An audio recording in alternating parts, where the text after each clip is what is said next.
Odds are, if you are watching this video, you're a photographer, filmmaker, or in some way you love capturing images. I have like 45,000 plus photos and videos on my phone. I have 80 terabytes sitting right below this desk on a server, and I'm definitely not slowing down anytime soon, whether that's capturing professional work or just living my life. So if you've noticed, for the past handful of videos, past month or so, I've had this little guy right here, which is what we're going to be talking about today. And this is the 𝗬𝗪 frame by 𝗦𝗧𝗨𝗙𝗙. Yes, the same 𝗬𝗧𝗨𝗙𝗙 that makes that awesome little SSD and a whole bunch of other media that I've talked about on this channel for quite some time now. They've set out to make the best digital photo frame there is. And after using it for the past month, I can confidently say this is basically the best one out there. So right off the bat, when you go to unbox this thing, it's already a premium experience. And they're definitely going for that, being mindful around waste, because the box it comes in actually can double as like a storage box that you can put a printed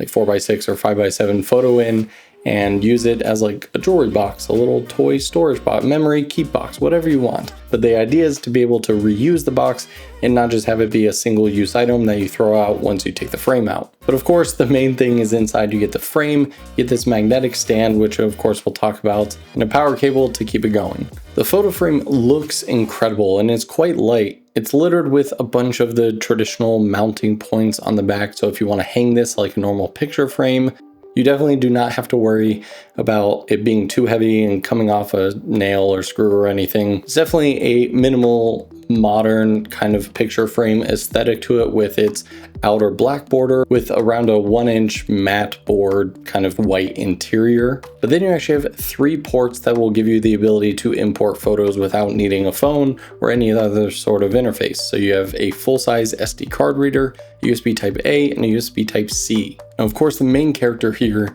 is the 11-inch 2K anti-glare display. And let me tell you, this display, no joke, was my make or break of if I was going to make this video or not. Digital photo frames, we've all seen them. A lot of times they don't do photos justice. When I took this out, powered it on, like I wanted to see some quality in the photos, because if highlights were just blown out, if it looked too contrasty, it's so much glare on the screen, whatever, this video would not have been made. I was so impressed by the quality of this display that when you pull up your photos, it actually kind of feels like you printed it out and just have it in this larger photo frame. But of course, then you get the joys of being able to change the photo or video as much as you want. Now, in addition to being a high quality screen that's going to give you 100% of the sRGB color space, it's also touchscreen, and the touch on it is quite nice and sensitive. Definitely not one of those like touch experiences where you have to like just smack the screen and like it doesn't recognize your taps or swipes half the time. The interface is well designed, and what I really love about this product is, as much as I love apps, and we're going to talk about the app in a minute, I love how much you can accomplish on this frame without having to interface with your phone. I think with every single product in our home becoming smart and everything needing an app, it actually can become an annoyance if you're just trying to do a simple task, but then you have to like pull out your phone, open up an app, wait for it to connect to the physical device, and then like try and do the settings or interface change. Where here, all of the functionality that you could imagine just touching and doing,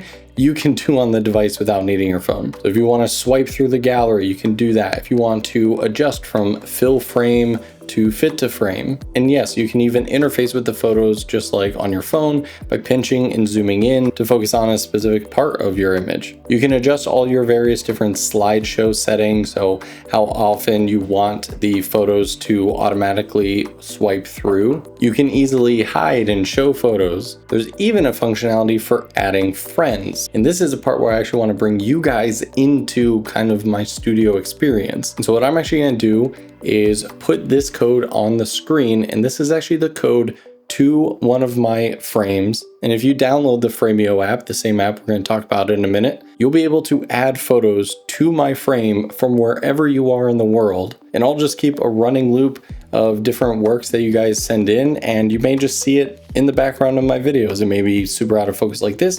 It may be more sharp if I'm doing some B-roll or anything. Hopefully it goes without saying, please only send appropriate stuff, or else it will immediately be hidden. This could be a very horrible experiment, but I thought it'd be fun and cool to just like every once in a while sit at my desk and see one of your guys' awesome photographs or videos pop up. So more instructions on that will be in the description below if you're interested. And make sure you're subscribed so you don't miss out on potentially seeing one of your images in a future video. Now transitioning to the app, this is where I personally have been sending all the photos without having to interface with like an SD card or USB drive. You can import from your Photos app, from your files. You just pick the photos and videos that you want. By default, for videos, you can have up to 15 seconds for free. So when you're sending photos from the app to the frame, you can select and send up to 10 photos at a time. If you're on Fremio Plus, you can do up to 100 at a time. And don't worry, that's not to say the frame only holds 10 photos for free at a time. It just means each time you're sending stuff to it,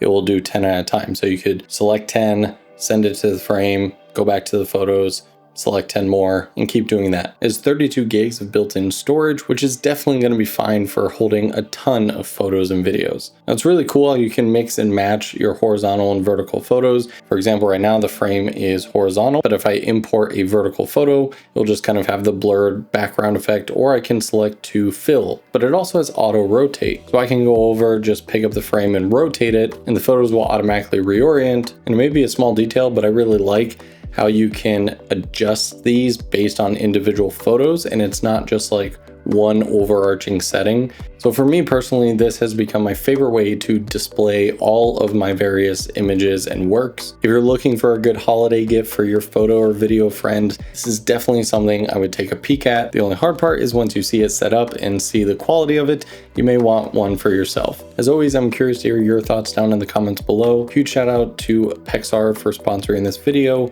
Thanks so much for watching. I'll see you guys in the next one.